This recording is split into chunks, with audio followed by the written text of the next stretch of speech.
jovem feliz e unida, agradecer a Ti, ó Deus da vida, com grande júbilo rezar, louvar, e a boa nova ao mundo anunciar.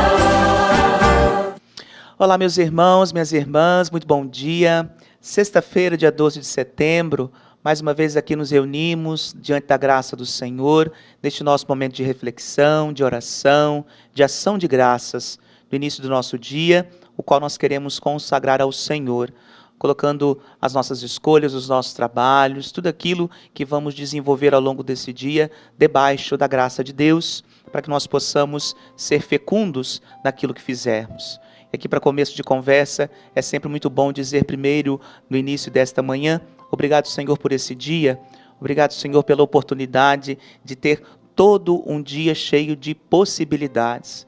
Possibilidade de renovação, possibilidade de perdão, possibilidade de uma vida nova, possibilidade de novos encontros, possibilidade de esvaziar o coração daquilo que muitas vezes pesa e que nós queremos abrir espaço para a graça de Deus. Então que essa sexta-feira possa ser esse dia de muitas possibilidades que vão fazer da nossa vida um louvor a Deus, um louvor que de fato nos faça crescer em santidade e também na nossa humanidade. Hoje nós queremos nos alegrar com a Angélica Cristina, que faz aniversário, e também tantos outros que fazem aniversário no dia de hoje. O nosso abraço, o nosso carinho, o nosso desejo de muita saúde e muitas bênçãos. E a você que reza pela sua saúde, pela saúde de algum parente, de algum amigo, por alguém que passa por alguma dificuldade, queremos aqui também colocar diante da graça do Senhor, pedindo a sua proteção. Duas são as coisas que só a Deus convém: a honra do louvor e o poder de perdoar. O louvor somos nós que lhe damos, o perdão dele nós esperamos. Pertence somente a Deus perdoar os pecados, por isso deve ser louvado. Mas tendo desposado o onipotente, a fraqueza, o excelso, a humildade, da escrava fez uma rainha. Aquela que estava atrás, a seus pés, colocou-a a seu lado. Pois de seu lado saiu, de onde a tomou para si como penhor. Tudo quanto é do Pai é do Filho, e o que é do Filho é do Pai, por serem um só por natureza.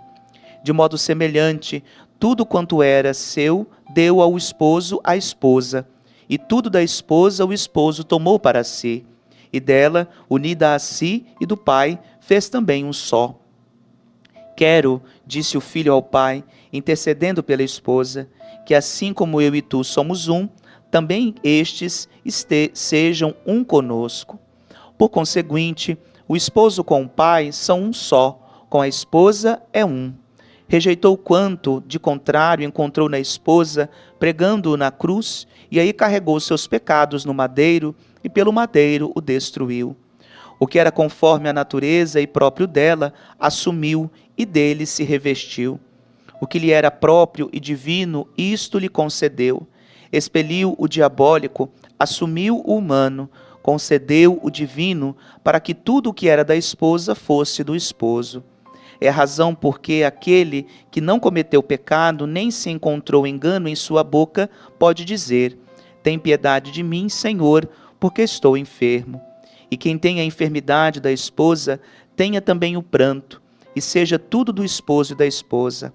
Donde a honra do louvor e o poder do perdão, por isso devia dizer: vai, mostra-te ao sacerdote. Portanto, sem Cristo nada pode a igreja perdoar.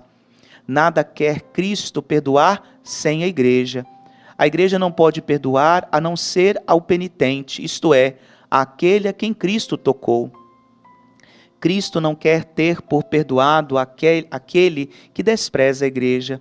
O que Deus uniu, o homem não separe. Digo eu, é grande este sacramento no Cristo e na igreja. Não queiras, pois, tirar do corpo a cabeça, de forma que em parte alguma haja o Cristo total. Nem em parte o Cristo total sem a igreja, nem a igreja toda sem Cristo em parte alguma. Pois Cristo completo é íntegro. Entende-se cabeça e corpo. Por isso diz: ninguém subiu ao céu, a não ser o Filho do Homem que está no céu. É este o único homem que perdoa os pecados. E é nessa conexão profunda que nós queremos vivenciar a nossa fé, meus irmãos. A igreja só encontra sentido em existir pelo mandato deixado por Cristo Jesus. E essa aliança a qual o Senhor firma com a sua igreja, com a comunidade dos crentes. Por isso que a igreja, ela só encontra a sua real certeza e razão de existir quando ela cumpre aquilo que o Senhor pediu que ela fizesse. Então nós queremos rezar e pedir nesse dia que nós, enquanto comunidade de fé, possamos ser a luz e a presença de Cristo no mundo. E para nossa reflexão hoje, nós temos o Evangelho de Lucas, no capítulo 6, versículos de 39 a 42. O Senhor esteja convosco, Ele está no meio de nós. Proclamação do Evangelho de Jesus Cristo, segundo Lucas. Glória a vós, Senhor. Naquele tempo, Jesus contou uma parábola aos discípulos. Pode um cego guiar outro cego? Não cairão os dois no buraco?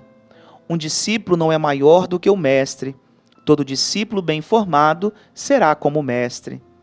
Por que vês tu o cisco no olho do teu irmão e não percebes a trave que há no teu próprio olho?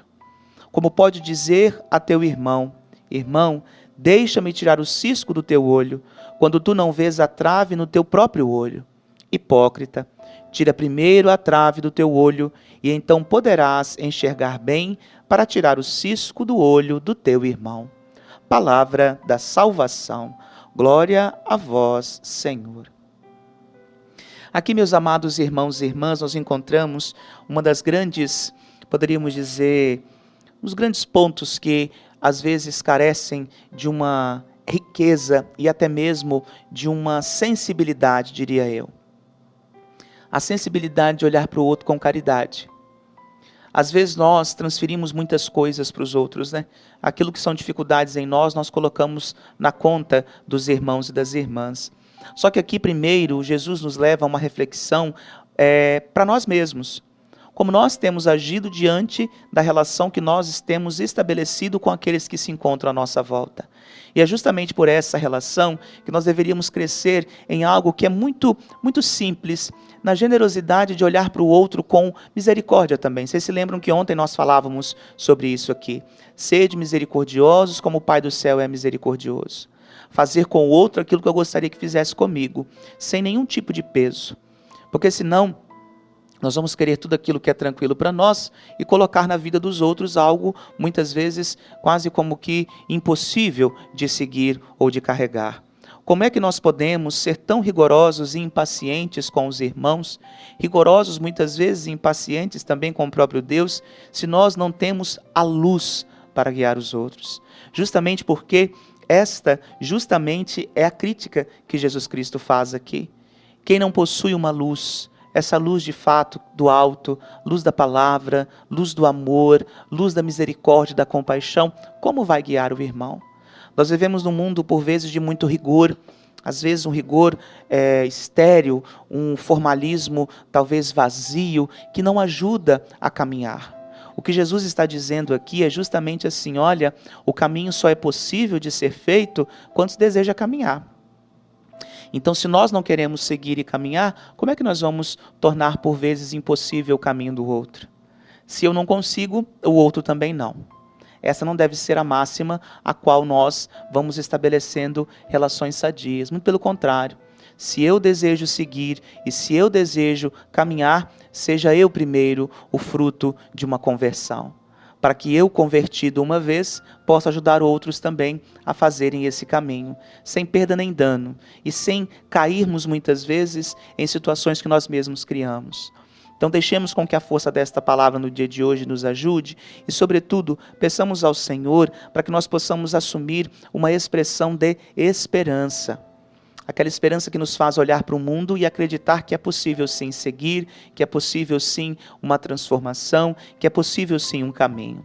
Deixemos com que a luz desta palavra nos ajude, nos molde, nos transforme, crie em nosso coração novas possibilidades para que a gente possa seguir, tá bom? E que a bondade do Senhor nos ajude a sair daquilo que muitas vezes nos impede de nos aproximar e de termos essa paciência com o processo. Essa paciência que começa por nós mesmos, tá bom? Depois, é claro, essa paciência que nós somos chamados a ter uns com os outros. E nessa sexta-feira, às 19 horas, eu presido a Eucaristia na comunidade Jesus Crucificado, do Boa Vista, e Padre Marcelino celebra na comunidade do Pai Eterno no Alto Guandu, também às 19 horas. É claro que a gente conta com a sua presença, a presença também de sua família. O Senhor esteja convosco, Ele está no meio de nós. Por intercessão de São Pedro, abençoe-vos o Deus Todo-Poderoso, Pai, Filho e Espírito Santo. Amém. Muito obrigado pela sua companhia, um ótimo dia, desejar um bom final de semana e amanhã estaremos aqui novamente. Um grande abraço e até lá.